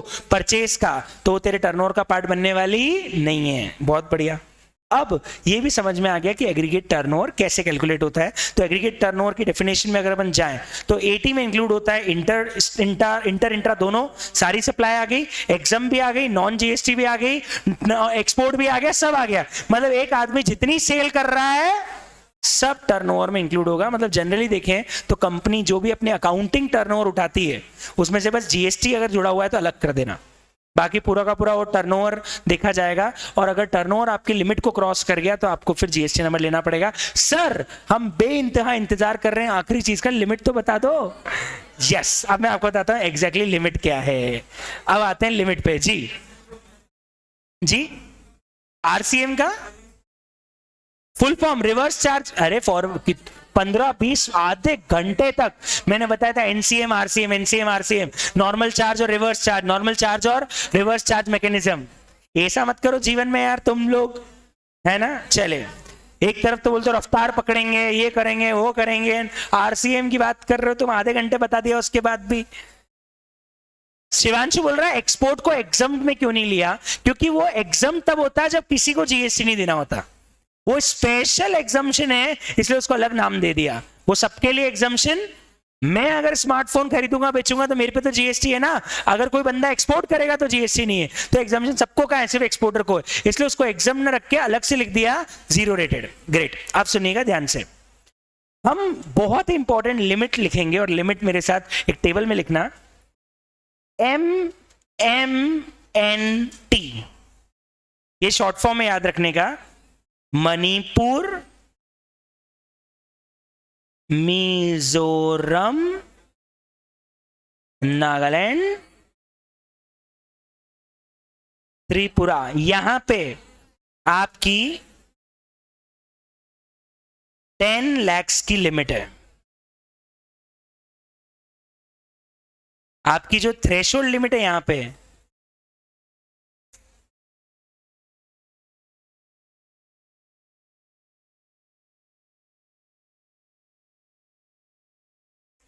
10 लाख, इनके लिए 10 लाख की लिमिट है। 4 स्टेट है, इन 4 स्टेट की लिमिट 10 लाख रुपए है। अब चाहे मैं गुड्स का टर्नओवर कर रहा हूं या सर्विसेज का कर रहा हूं, सबके लिए लिमिट 10 लाख की है। गुड्स है या सर्विसेज, इससे फर्क नहीं पड़ता, लिमिट 10 लाख है। मणिपुर, मिजोरम, नागालैंड, त्रिपुरा, सबके लिए लिमिट 10 लाख रुपए की है। ठीक है। अगर आपका स्टेट ये नहीं है, आपका स्टेट यू स्टैंप है, ये मैंने शॉर्ट फॉर्म याद रखने के लिए एग्जाम में मतलब क्या है ना, यू स्टैंप है ना, मैंने वो शॉर्ट फॉर्म बना रखे हैं ताकि आपको याद रह जाए कि एमएमएनटी के लिए 10 लाख लिमिट है, यू स्टैम्प स्टेट्स के लिए 20 लाख की लिमिट है। अब यू स्टैम्प में कौन कौन आएगा आप खुद सोच के बताओ। यू नाम का तो एक 2 स्टेट है, हम यहां पे लाएंगे उत्तराखंड को। एस नाम का सिक्किम, टी नाम का त्रिपुरा तो पहले ही आ गया, तेलंगाना। ए में नहीं, अरुणाचल, अरुणाचल प्रदेश। एम में मेघालय, और पी में पंजाब नहीं है, पुडुचेरी। पौंडीचेरी का आप नाम क्या हो गया, वो स्टेट नहीं यूटी है, पर यूटी के लिए भी तो लिमिट लगेगी, यूटी भी तो अपने आप एक स्टेट की तरह अलग कैटेगराइज होता है, तो यूनियन टेरिटरी में आता है, तो पुडुचेरी वो स्टेट की तरह ही कैटेगराइज होता है। ये है 20 लाख की limit for you stamp states. मतलब 4 स्टेट के लिए टर्नओवर लिमिट सिर्फ 10 लाख है, 6 स्टेट्स के लिए टर्नओवर लिमिट कितनी है, 20 लाख। अब बहुत इंपॉर्टेंट है, सुनना ध्यान से। इसके बाद 20 लाख और 40 लाख की 2 लिमिट लगती है अलग अलग। अब डिपेंड करता है आप कौन सा उसमें इन्वॉल्व होते हैं, पर 2 लिमिट लगती है, 20 की अलग है, 40 की अलग है। अब सुनना क्या है ये, सुनना ध्यान से। पहली बात एक इनके लिए, all other states and UTs के लिए है, मतलब मध्य प्रदेश भी इसमें आएगा, राजस्थान भी इसमें आएगा, दिल्ली भी इसमें आएगा, पंजाब भी इसमें आएगा, गुजरात भी इसमें आएगा, महाराष्ट्र भी इसमें आएगा। इनको छोड़ के बाकी सब स्टेट्स और यूटीज इसी में आएंगे। जम्मू एंड कश्मीर भी इसमें आएगा, आसाम भी इसी में आएगा, लेह लद्दाख भी इसी में आएगा, हिमाचल भी इसी में आएगा। 29 माइनस 10 कर लेना, 29 क्या 29 प्लस 5 माइनस 10 कर लेना, ओके सब इसी में आएगा। क्या है लिमिट सुनना, 20 लाख की लिमिट है। अगर आप कोई सर्विसेज दे रहे हो तो, मतलब जैसे मैं बात करूं तो मैं मध्य प्रदेश में सर्विसेज दे रहा हूं, मेरे ऊपर 20 लाख की थ्रेशोल्ड लिमिट लगती है। कितने की? सर्विस प्रोवाइडर के लिए कितनी लिमिट है? 20 लाख। रेस्टोरेंट वालों के लिए 20 लाख, क्योंकि रेस्टोरेंट भी सर्विस में आते हैं। चार्टर्ड अकाउंटेंट्स के लिए 20 लाख। सर्विसेज जितनी भी है सबके लिए क्या लिमिट है? 20 लाख।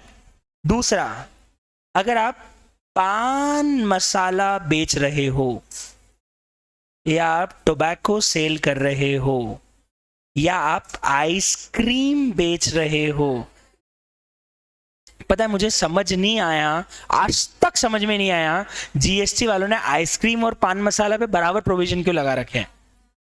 सब जगह जहां जहां पान मसाला टोबैको लिखा है वहां साथ में आइसक्रीम भी लिखा है। पता नहीं किसी को आइसक्रीम में जर्दे का टेस्ट आता होगा, ठीक है। तो सर्विसेज, पान मसाला, टोबैको, आइसक्रीम, और लिखो एरेटेड वाटर। एरेटेड वाटर मतलब जिसमें हवा होती है पानी में।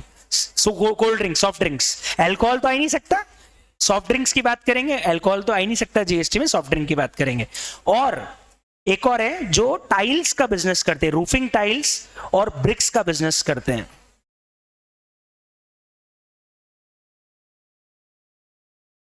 एरिड वाटर के बाद लिखा है रूफिंग टाइल्स, और ये जो फ्लाई ऐश की ब्रिक्स आती है या नॉर्मल ब्रिक्स आती है, जितनी भी ईटों का ईट के भट्टे, इन सब के ऊपर लगती है 20 लाख की लिमिट, और बाकी सारे गुड्स पे लगती है 40 लाख की टर्नओवर लिमिट।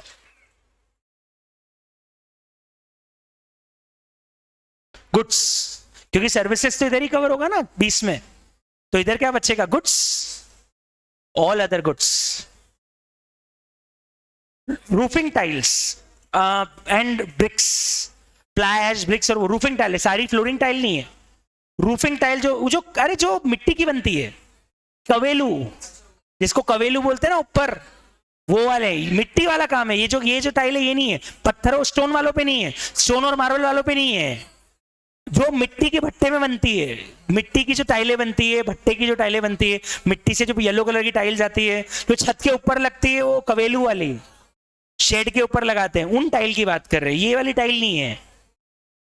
यस, वो ऐसे वाली जो झोपड़े के ऊपर लगती है, वो मतलब मैं क्या बोल रहा हूं, जो ईंट के भट्टे में बनती है, वो टाइल भी ईंट के भट्टे से ही बनती है। जो ईंट के भट्टे पे ईंटें बनाते हैं और उसी मटेरियल से टाइल बनती है, मिट्टी वाली जो टाइल होती है, सैंड वाली। तो सैंड ब्रिक्स और जो भी फ्लाई ऐश ब्रिक्स होती है वो, और जो रूफिंग टाइल होती है उनके ऊपर लगेगा ये क्लॉज। मार्बल और स्टोन वालों पे नहीं है, ध्यान रखना, है ना। तो अब क्लॉज पूरा याद हो जाना तो मजा आएगा कल इसकी प्रैक्टिस करने में, पर पहले पूरा याद होना चाहिए क्लॉज, क्योंकि कल हम इसके एग्जाम्पल लेके इसकी बहुत बेहतरीन प्रैक्टिस करेंगे कि किनके ऊपर जीएसटी लेवल है। हेलो ओ भाई साहब, किताब बंद कर दो, लेकिन इसको याद तो करना पड़ेगा ना अभी। यस, तो किताब बंद कर दो, किताब बंद करवाने वाला था मैं, और अब मुझे बताओ किसके ऊपर। मैं फटाफट, एक मिनट, मैं पूछूंगा, तुम नहीं बताओगे, मैं पूछूंगा तब बताना, ठीक है। सुनो, पहला, गुजरात में एक चार्टर्ड अकाउंटेंट सर्विस दे रहा है, बताओ क्या टर्नओवर लिमिट रहेगी? 20 लाख। मणिपुर में एक चार्टर्ड अकाउंटेंट सर्विस दे रहा है, मणिपुर में चार्टर्ड अकाउंटेंट सर्विस दे रहा है, कौन से वाले में आएगा? MMNT। और मैं बता दूं, पहले और दूसरे वाले में हमने गुड्स और सर्विस में कोई क्लासिफिकेशन नहीं पढ़ा, सब पे लिमिट सेम है। एक मणिपुर में चार्टर्ड अकाउंटेंट सर्विस दे रहा है, उसको जीएसटी नंबर कब लेना पड़ेगा? उसका टर्नओवर 10 से ज्यादा है। अच्छा, मध्य प्रदेश में किराने की दुकान है और वो सिगरेट भी बेच रहा है, और वो सिगरेट भी बेच रहा है, 40 की 20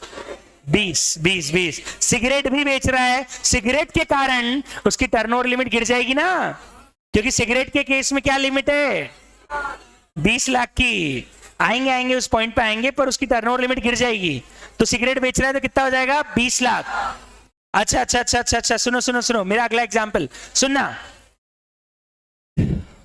तेलंगाना में एक आदमी रेस्टोरेंट चला रहा है, कितनी लिमिट लगेगी? और तेलंगाना में उसकी दुकान है कपड़े की। अच्छा, मध्य प्रदेश में रेस्टोरेंट चला रहा है तो, और मध्य प्रदेश में कपड़े की दुकान है तो याद रहेगी? मध्य प्रदेश में कपड़े की दुकान है तो 40 लाख, और मध्य प्रदेश में अगर रेस्टोरेंट चला रहा है तो 20 लाख। तेलंगाना में कपड़े की दुकान है तो 20 लाख, तेलंगाना में रेस्टोरेंट चला रहा है तो 20 लाख। मणिपुर में कपड़े की दुकान है तो 10, और मणिपुर में रेस्टोरेंट चला रहा है तो, इसको नोट करके आएगा, एक बार रिवाइज करके आएगा। और अभी होमवर्क नहीं मिल रहा है, इसलिए हम अब कॉस्ट का अगला टेस्ट भी प्लान कर सकते हैं। लेबर कॉस्टिंग खत्म हुआ है, अब आपको तैयारी करनी है मार्जिनल कॉस्टिंग की।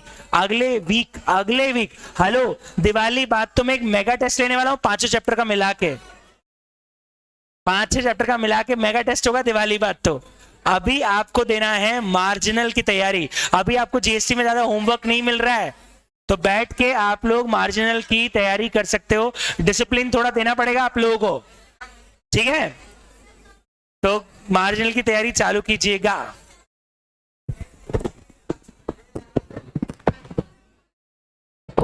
ऋषभ का जो डाउट है कि अगर एग्जांपल बायर राजस्थान का, सेलर एमपी का है, बायर अनरजिस्टर्ड है, तो लोकल सप्लाई मान ली जाएगी। ऋषभ, यहाँ पे क्या होगा, अगर बायर अनरजिस्टर्ड है पर आप गुड्स भेज रहे हो क्या वहां पे, अगर गुड्स की डिलीवरी राजस्थान में हो रही है तो इंटरस्टेट मानेंगे, और वो आदमी यहीं से खुद खरीद के ले जा रहा है तो मानेंगे डिलीवरी यहीं पे हो गई, तो फिर वो इंट्रा हो जाएगा। डिलीवरी कहाँ हो रही है उस पर, सेलर को डिलीवरी कहाँ देनी है, सेलर को डिलीवरी कहाँ देनी है उस पर डिपेंड करेगा। अरुणाचल के बाद है मेघालय।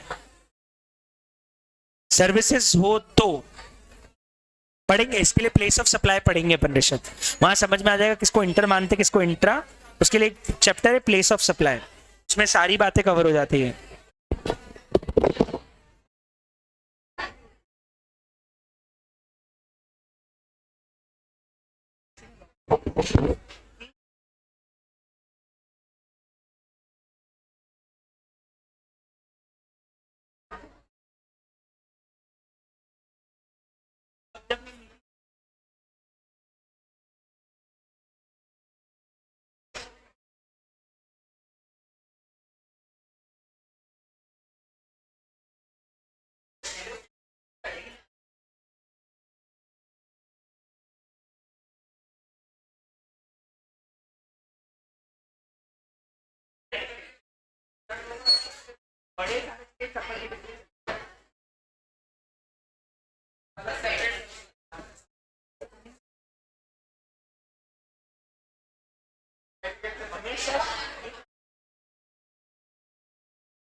और आपने गवर्नमेंट में टैक्स बच गया ना, कंज्यूमर से 2% 20% टैक्स थी और स्टेट गवर्नमेंट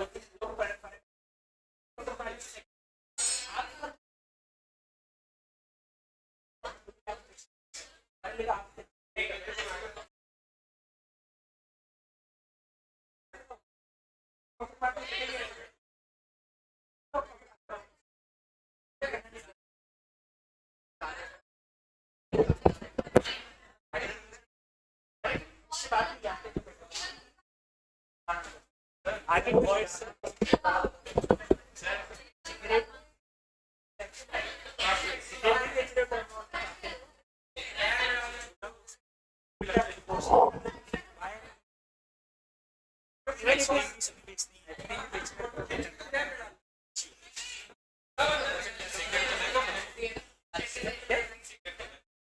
टोबैको पे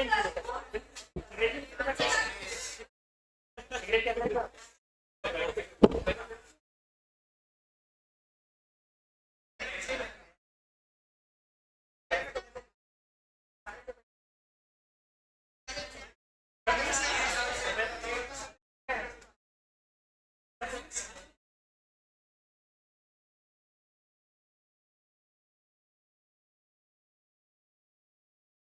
आप बोलो अलग अलग क्यों लिखा, क्या डाउट क्या है?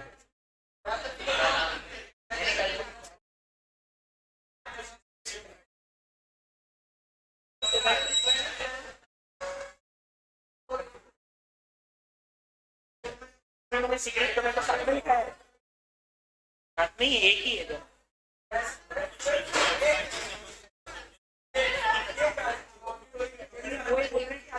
इंडियन ऑयल की बिजनेस की करेंगे आप, मुझे बता इंडियन ऑयल की बिजनेस की सेल में आप उस मशीन का डेफिनेशन जोड़ोगे क्या? पेट्रोल पेट्रोल अलग मशीन है, ऑयल की मशीन है, ऑयल का डब्बे क्या कहते हैं अब मुझे बता आज उस मशीन को पेट्रोल वो भी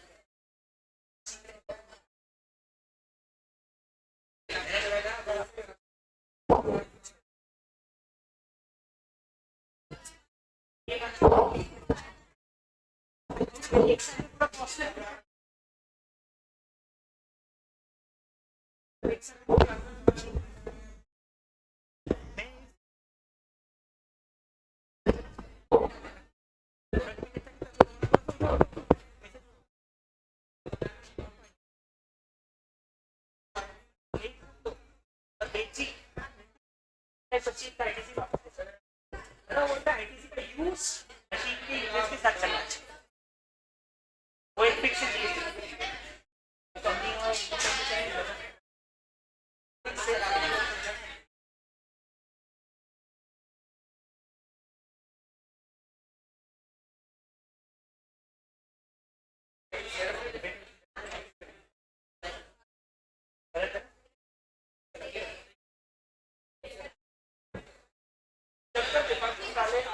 चेक नहीं करेंगे तब तक प्रूव कैसे होगा,